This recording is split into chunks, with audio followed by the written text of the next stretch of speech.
Michael German is a former FBI agent who has experience with the terrorism watch list. What is the internal designation given to people who are on that watch list? Known or suspected terrorist. Do you need to be a known or suspected terrorist to be given that designation? No, you do not. There's plenty of evidence that people were put on these lists were investigated for no reason. So you're building this expanding pool of suspects based on little or no real evidence.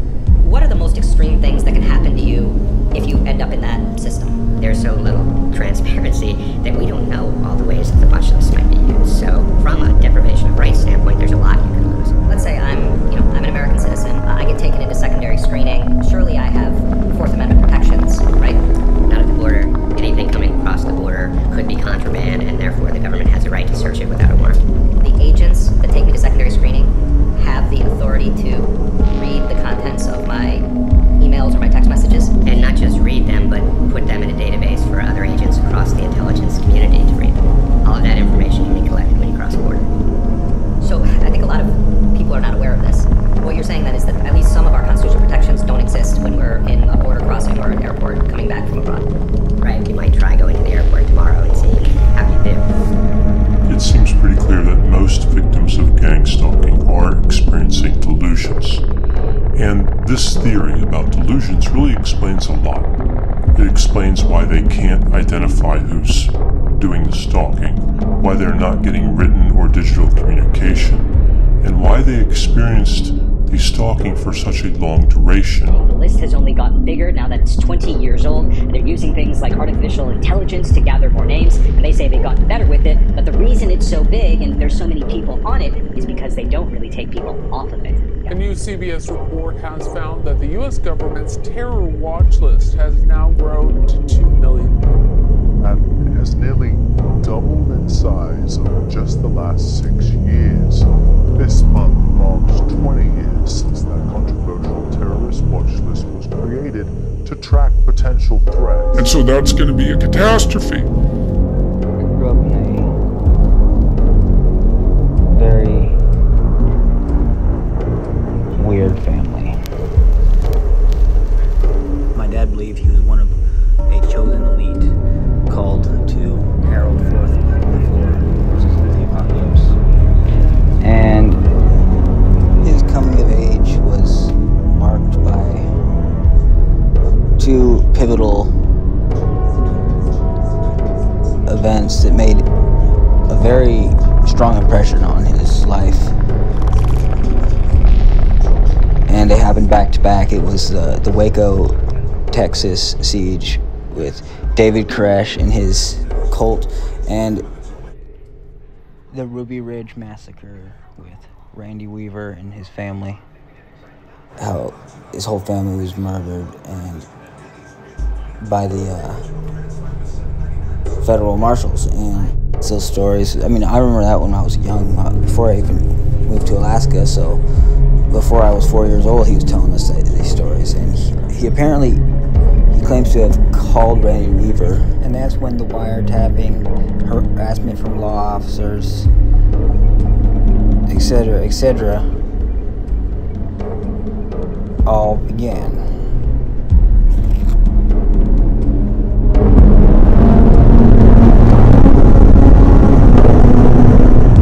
The tragedy at Ruby Ridge was one that made a very big impression on him, I think more than the Waco, Texas thing, because the cult aspect of it was kind of went against his ideologies at the time.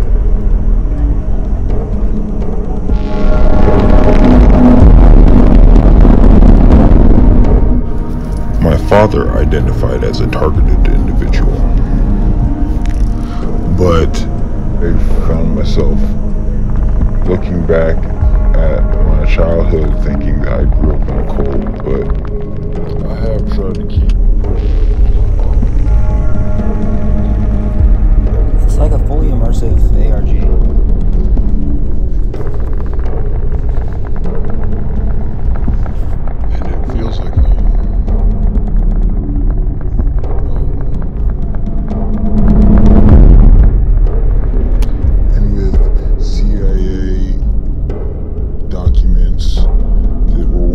classified, being released to the public, detailing projects such as the Gateway Project, MK Ultra, Monarch, you know,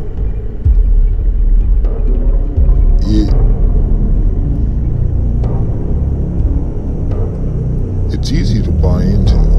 It's easy to get sucked in and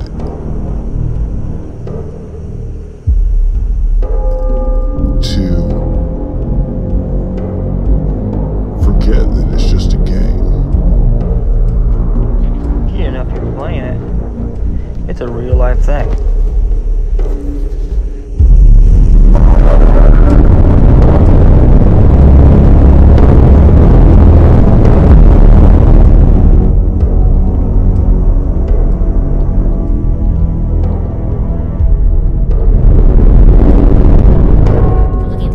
We see that being followed occurs about 90% of the time. So 90% of the people who have the subjective experience of gang stalking endorsed this category. They believe they were being watched or followed. For example, I am followed by people wearing elaborate disguises, and cars are tailgating me, and the drivers are using walkie-talkies.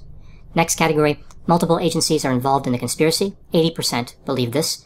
So the government is behind it all with the help of local police, and the people are recruited by Homeland Security from Craigslist and the FBI. So I've heard about Homeland Security and the FBI as part of gang stalking. I haven't heard of Craigslist coming up too much. Next category is electronic surveillance, 60% here. My home is bugged, and I'm a victim of 24/7 covert electronic surveillance. We see physical interference, 60%. So people are blocking me with grocery carts, people are invading my personal space, people on the street are running into me, and I've been forced off the road numerous times by cars when driving.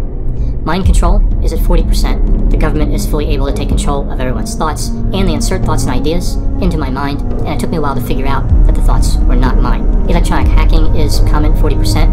All my passwords are compromised, and information from my cell phone was stolen, so that they can arrange street theater in which well-rehearsed live dramas take place. I can't say I've experienced this one personally, so it may just be a delusion, but if it is, it's a terrifying one. How's it going? Hi. Is there a David here? I got a package for him. David?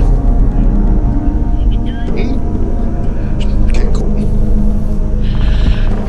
How you doing, sir? Good, nice to meet you. Nice to meet you. Gordon. I got a package here for you, man. I think we should talk about some stuff online that's kind of been happening, like on Instagram. Not there, 35% endorse this. People break into my house when I'm not home and move stuff around. And I can't leave my house because they will move around my undergarments. Now the last two categories are about people who are part of the conspiracy. We see police are part of the conspiracy, that's 30%, and neighbors are part, that's 25%. So we see things like state police helicopters are following me around, and many of my neighbors, but not all, are involved. Now it's curious why somebody would think certain neighbors are involved and not others. I think a lot of this is based on to what degree those neighbors believe the individual who believes they're being gang stalked. So if somebody tends to be a good listener and they tend to believe the person, usually that person will not think that other person is part of the conspiracy. Back at my childhood thinking that I grew up in a cult, but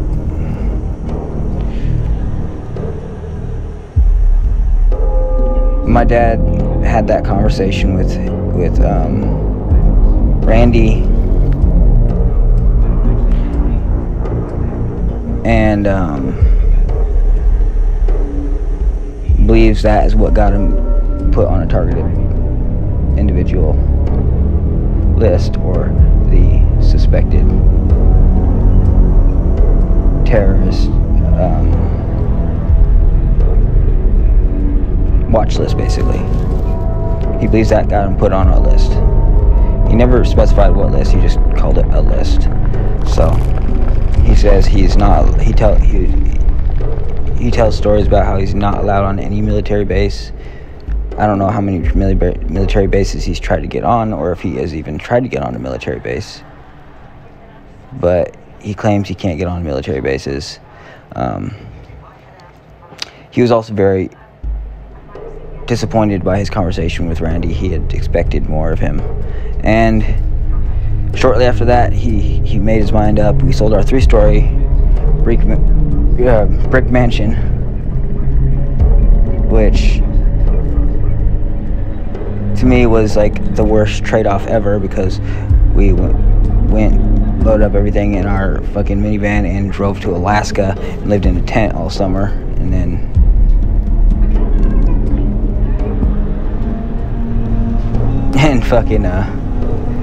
and that's what we had to show, in a swamp no less. So that's what we had to show for our brick mansion. And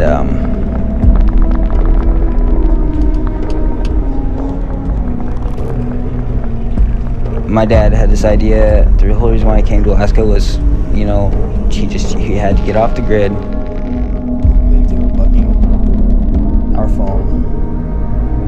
His extended family was probably most likely involved, and on my mom's side, he was mistrustful of them as well.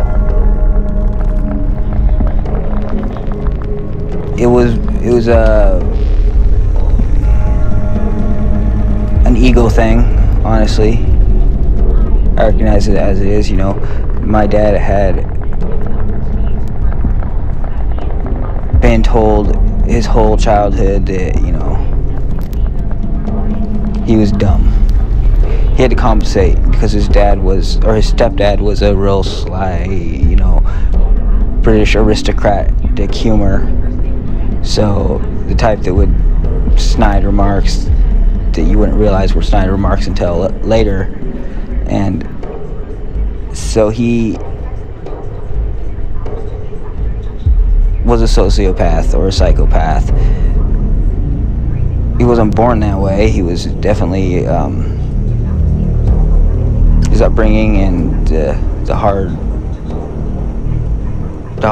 knock life going to post school in Iowa. Like the bullying that went on there, and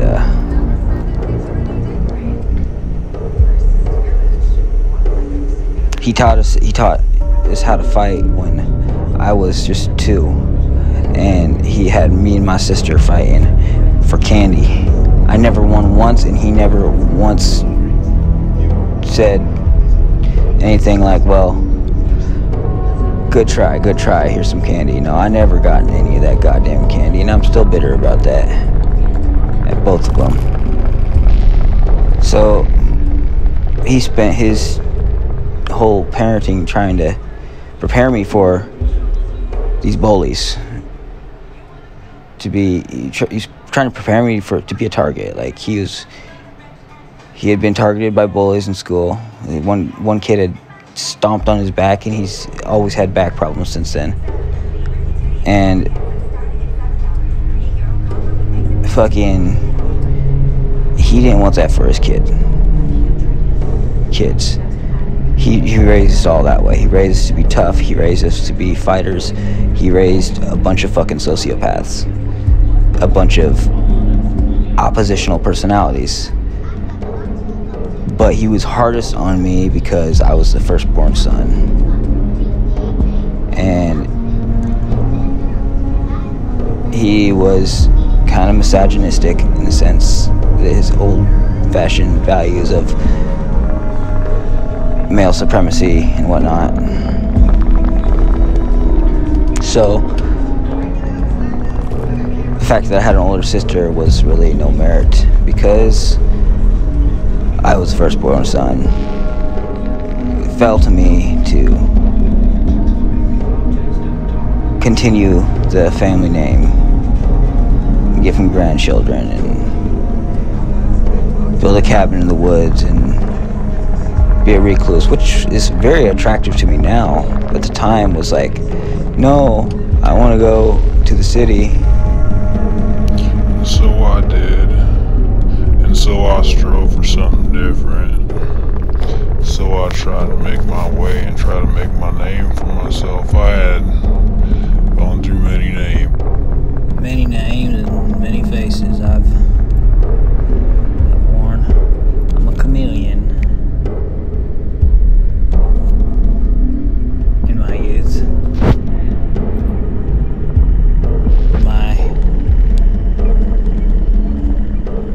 experience, I learned to grow some self-perseverance behind them faces. Not before winding myself up in jail for a little bit, got out, went back to jail again, got out, and third time I did 6 years. And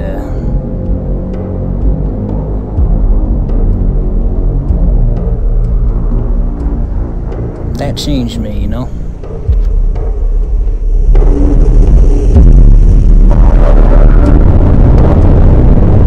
Interacting with the microcosmos that you have in front of you and learning how to balance chaos and order. There's no difference between you and what's around you.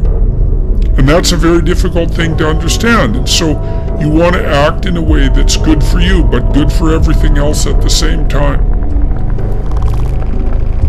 That's the right way of thinking about the relationship between psychological egoism and altruism. It's like as you move towards a broader conceptualization of things, you start to understand that there is no selfish self-interest. It isn't how life works. I'm an anarchist, and I did not make this video advocate for or against gang stalking. I do not believe in right or wrong. I believe in my interest and my interests. And if I have to pick a side other than my own, I'll pick the underdog.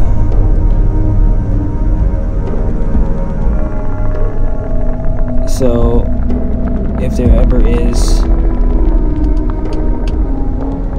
the underdog targeted individual, I got his back in spirit, you know, and for what it's worth, I believe it. I believe that the gang stalking is real. I believe that it's just a pecking order, you know. You get someone in a comfortable spot in the pecking order and they see someone coming up on their tail feathers and they start, you know, getting a little antsy and their buddies, their clique kicks in. Xenophobia is alive and well. And in some ways, we don't have racism anymore, at least not openly. You know, people are trying to be a little more politically correct than that, so instead we've got xenophobia. And xenophobia is more potent than it ever was before. For meaning, you know, inevitably we all come to that point where we realize that there is no point to this. I'm just surviving, and that's hard because, I mean, if there's no meaning, then what's the purpose?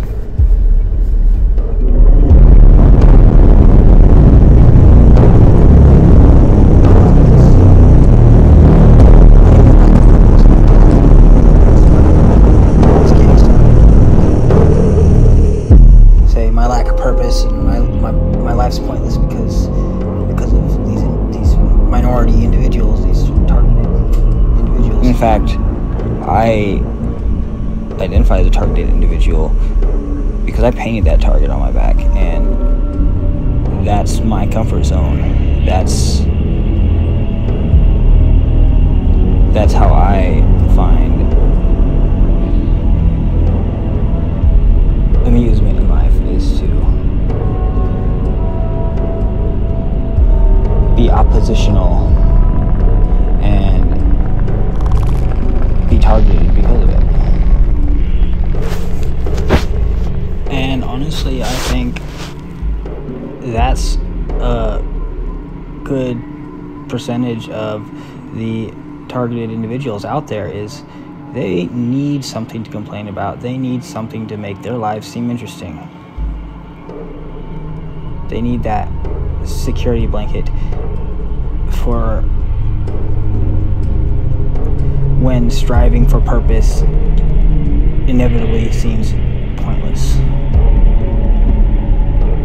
They can always fall back on being a targeted individual. belonging to something bigger than what meets the surface.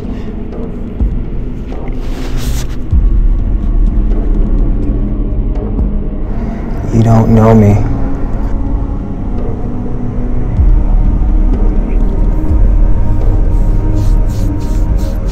And so every walk in life has its little scapegoat for that, and it's targeted individuals.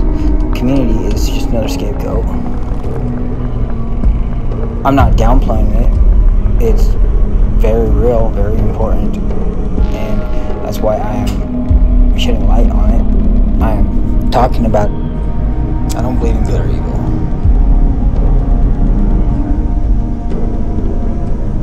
I can tell you why Hitler killing 8 million Jews was the greatest thing ever.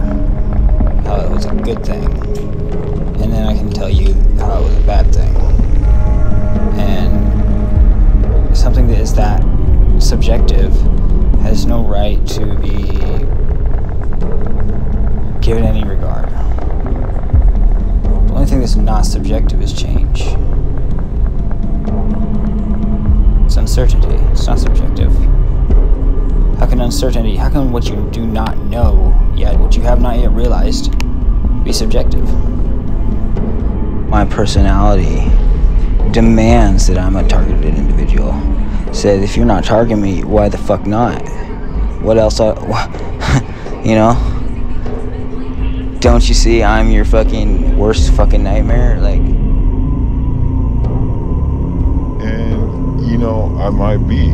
I could be the black swan that's gonna bring this whole fucking system to its knees. And I haven't really opened up to like this in any of my other videos, but I have no altruistic intentions here.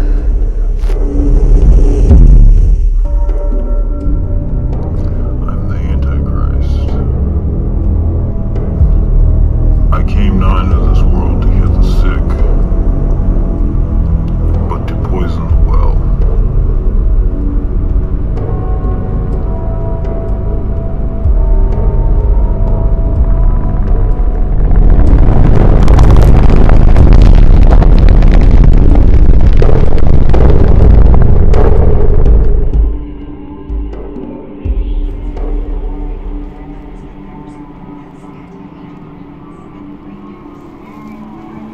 You know,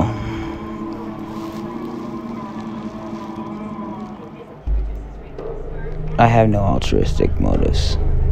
I want my sister Ray to be alright. I want my animals to be alright. And I need my cluster bees around me.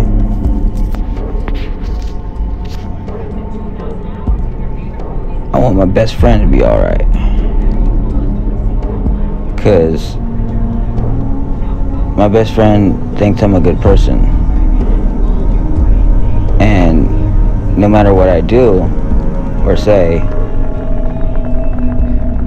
I've steadfastly stood to the honest truth that I am not a good person. And yet, that person still considers me a good person. And so that means a lot to me. Other than that, I don't really think of anyone else as human. I knew some humans, but now they're just monkeys, for lack of better words. Humanoids, skinwalkers. I don't even see, well, obstacles, honestly. They're just obstacles. Obstacles and opportunities. I had some others that I'd humanized, but, you know, where are they now? So I'm over it.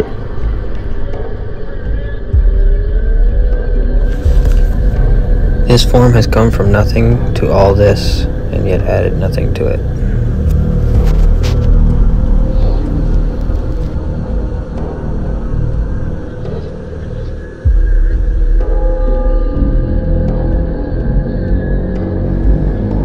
I'm not the solution. I'm the voice running in the wilderness. Jesus will save you from your sins. I will save you from your saviors. This cross is mine.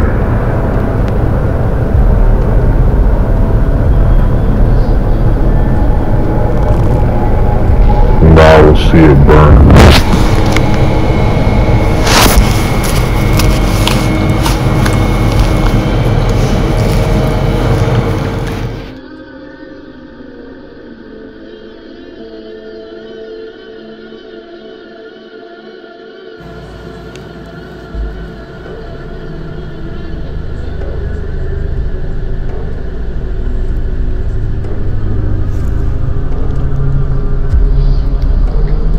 I do not want the people to follow me. I do not want to be a leader. I refuse to lead anyone into battle, because I fight my own battle.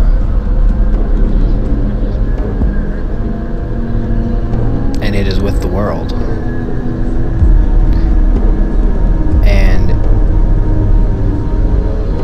it is with all authority, and I will defeat it. I have no doubt in my mind that I will defeat it, and I don't need a following to slow me down.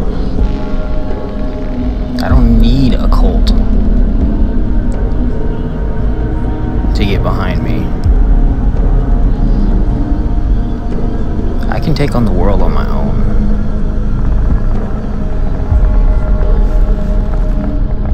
And if I can do it, you can do it. You can face your adversary without fear.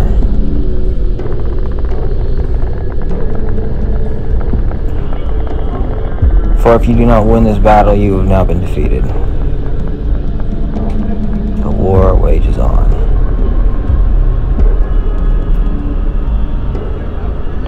And the only thing to fear is that there is no more war.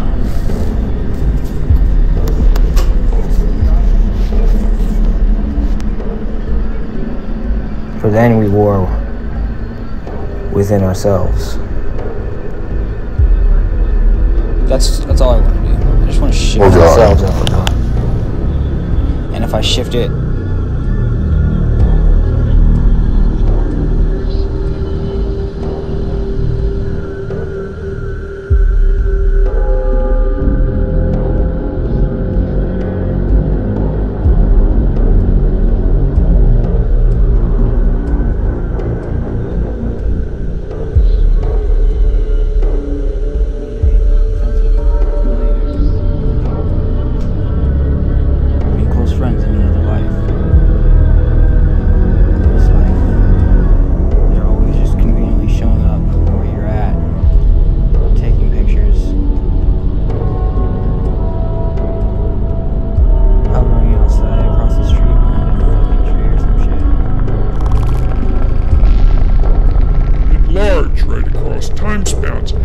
But the thing is, future you and someone else that you have to live with right now that's not you are pretty much the same people.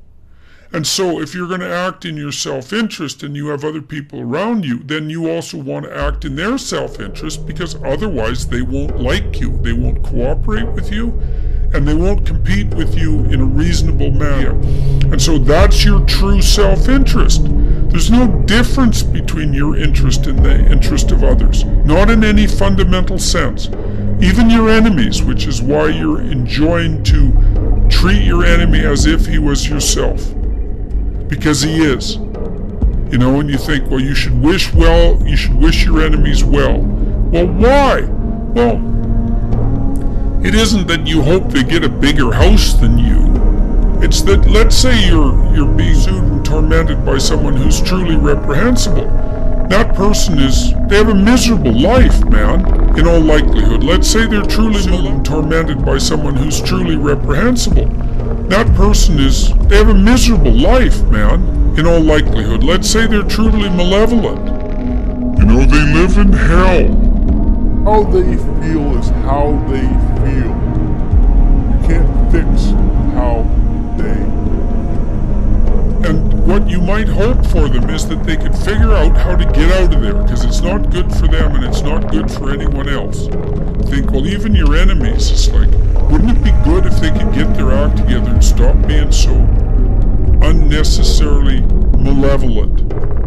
And that's in your self-interest. So the idea that your self-interest is somehow opposed to other people's, or that if you maximize your self-interest, you're not operating in the best interests of other people, is predicated on a poor idea of what constitutes your self-interest. You put yourself together. The first thing you do is you join your emotions and your rationality, so that your mind and your emotions are one thing. He called that the first conjunction. So that your motivations and your emotions and the way that you think about the world are all acting in the same direction. Okay, so that's the first conjunction, and you get your act together that way. So that would mean incorporation of aggression and sexuality from a Freudian perspective. Those parts of you that are difficult to integrate come to be integrated into one thing. So you can use your anger when you need to, and you have your sexuality under control. It doesn't have you, but you know how to use it, and it's a power for you. And you're properly assertive in all of those things. So you build yourself into one psychological unit, and then you embody that. So that's the second conjunction. The second conjunction is take your mind, emotion, motivation, unity, and act it out. Act it out in the world. So that there's no distinction between you and what you do, between you and the way you think about the world and your philosophy and how you act. That makes you a second kind of unity. And then the final conjunction, which is the most difficult one, is to stop thinking that the world is different than you are. This is why I ask people to clean up the rooms. It's like, your room is you. It's you. Not confuse that with being a victim. They feel is how they feel. You can't fix